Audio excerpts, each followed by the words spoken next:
morning. I am Brian Carpenter, sports editor of the Meriden Record Journal, alongside Sean Kropsic. Welcome to another edition of This Week in High School Sports, and we are fired up. We're coming off a cold night, but we are fired up. Sean is, I am. You can see by our rock and roll shirts here, man. We just want to crank up the volume and go play air guitar in the basement with a couple of hockey sticks. We might just do that while Pete thaws out. Pete was out and about tonight for football.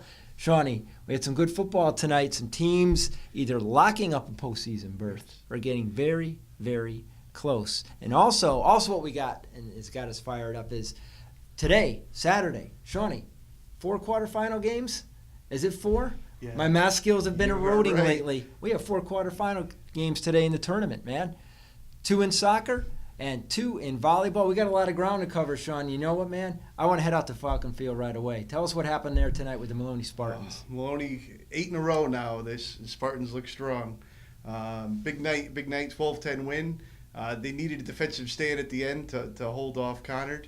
But it was a great night for the Spartans. You're right. You know, Shawnee mentions they played Conard. They're playing a team up Division I from the CCC, a Class LL school, one that has beaten South Windsor, a team that Southington's got to go tangle with this morning. I'll be up in South Windsor to see how the Blue Knights do. They're trying to return to the postseason. But Maloney, with its win, by the way, it's 300th win, milestone win. Platt did it earlier this year. Maloney did it tonight with the 12-10 win over Conard. Shawnee, they're number 6 in Class L, correct? Yes, they are. Tell us how they got there tonight. So Aiden Valentin started things off, 44-yard touchdown run. He finished the day 25 carries, 131 yards, and he was over 1,000 yards. Absolutely. And with 8 minutes to go in the fourth quarter, LaRue Graham had a 17-yard touchdown run, and that put him ahead. Earlier on that drive, they converted a 4th down, 11-yard pass to Victor Marquez to the Conard 25. So that was a big play to set that drive Victor up. had that catch. Yes. Not too long ago, an Athlete of the Week nominee. Great season Victor Marquez is having.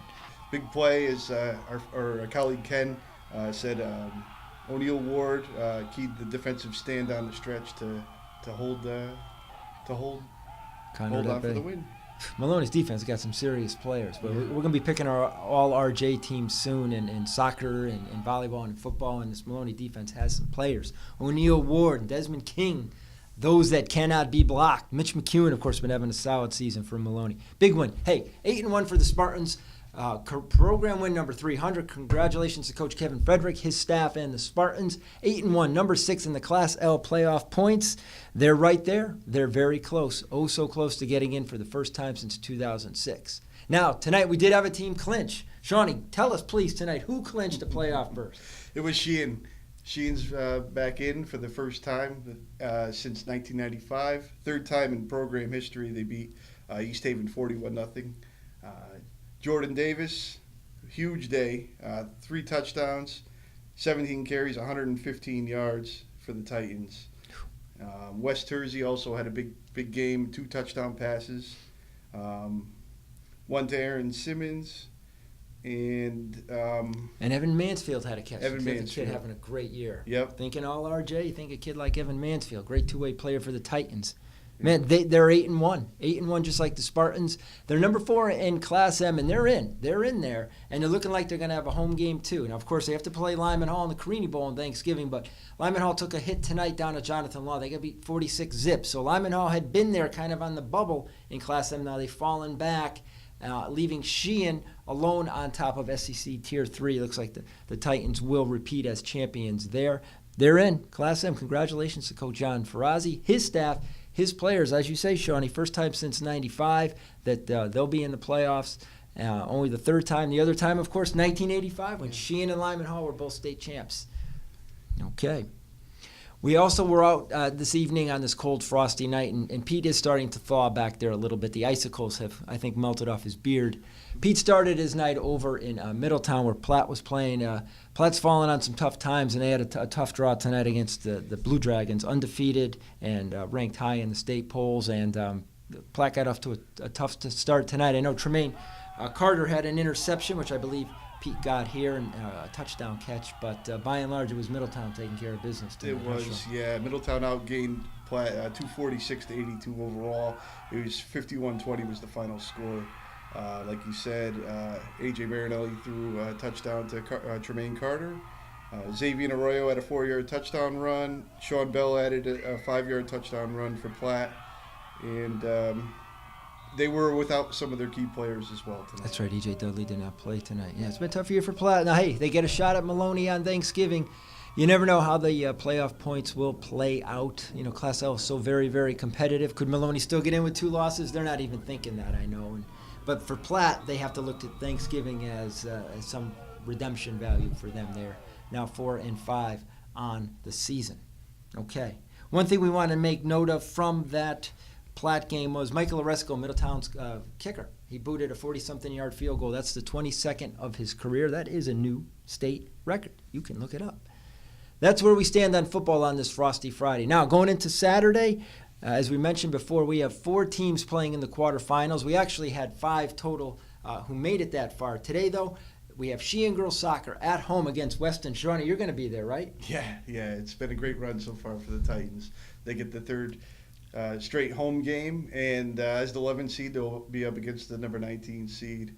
And, we're excited about it. Kelsey Burr had 2 goals the last game, and the Titans look strong. Okay. The other games today in Maloney. Great run for the Maloney boys. They are down against Han Madison, the defending champ in Madison at 5. And then at 6 o'clock, we have 2 volleyball games. Shawnee, Class AA, man, you got number 1 Cheshire, number 2 Southington, both at home tonight in the quarterfinals. And if you don't mind, Shawnee, I am going to actually take folks through some of the highlights from our tournament games, which you and Ken and all the guys were so good about covering this week. Here's what we got this week. We're going to take you through the tournament games and show you how our teams got to the quarterfinal rounds. Let's go up to Falcon Field on Monday when the Maloney boys soccer team started its tournament run in Class L. They were home against Bristol Central, a team they're familiar with.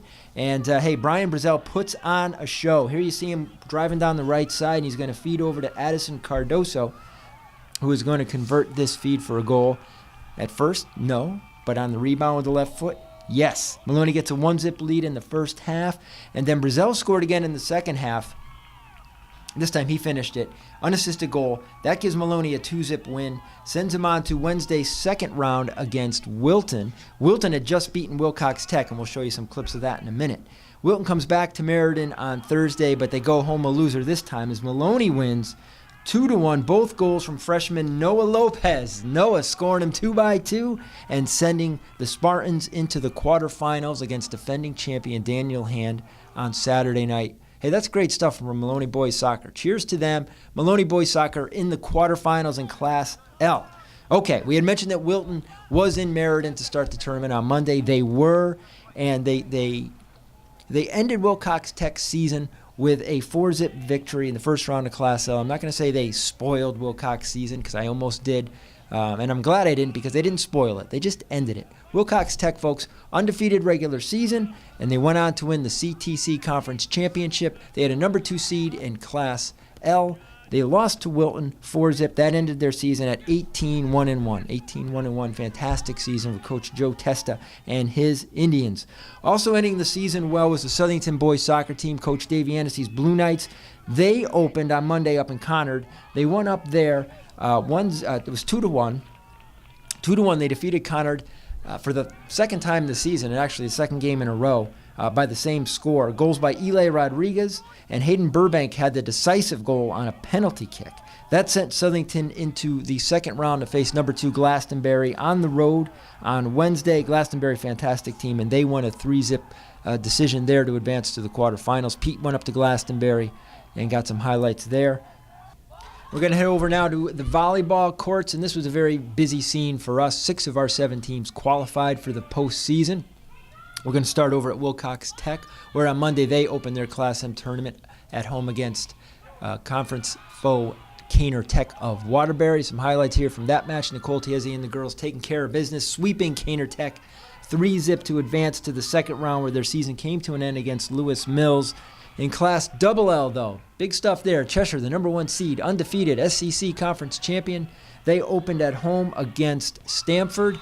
A lot of threads working through that one as you watch the highlights. Some quick background. Stanford is, or I must say now was, because they did lose to Cheshire 3-1 here. Stanford was the defending Class LL champ en route to last year's title. They did eliminate Cheshire in the quarterfinals. Did not happen this year. Cheshire holding that number 1 seed. They advanced to Saturday's quarterfinals. Also in LL, Southington is a number 2 seed, and they swept Staples in the first round, 3-0.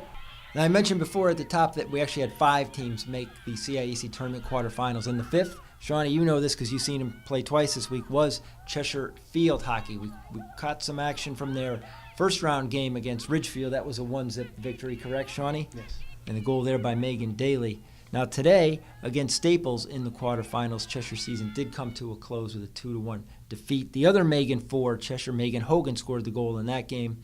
Another good season for Cheshire Field Hockey. That's always a good team. It's a great program that Arlene Savadi started, and that Eileen Wilderman has certainly carried on the tradition. Our most literary of coaches, one of our favorites. Tough to see her season come to an end, but it was a good run for Cheshire. Very strong run. A little bit unexpected.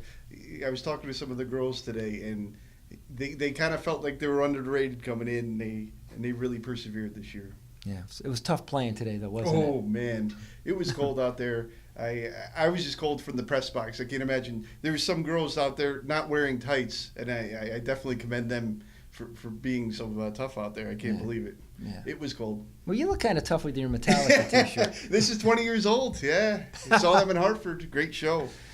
Yeah, and I got my KISS shirt on because I never really have left the 1970s. Nor has Northern Maine, where I was on tour, that 1 week where you did the highlight show. I never thanked you, Sean, for filling in that week for me doing the highlights when I was on that tour with the Acadian Fire, the funk disco fusion band that I occasionally sit in for. We hit all the hot spots up there, Millinocket and Houlton and Caribou and Fort Kent and some remote hunting lodge out in the Allagash, where once they knew where I was from, they were asking about Mike Roberts. Oh, I think next time I go up there, I'm going to bring Greg Lederer up there. He can sit in too. I understand he's very good on the Glockenspiel. So, yes. Greg, if you're available for my next tour in Northern Maine, you're welcome to come along, brother. Hey, folks, Brian Carpenter, Sean Krosick, Pete Paguagua, who's now officially thawed out. I see him smiling back there and laughing at my half-hearted jokes. We appreciate you tuning in. It's been a fun season, and it's really reaching the culmination. We got some quarterfinals today. Shawnee, Cheshire, Southington, will they collide in the championship next Saturday? We'll find out. We'll keep you folks posted. Thank you again for tuning in.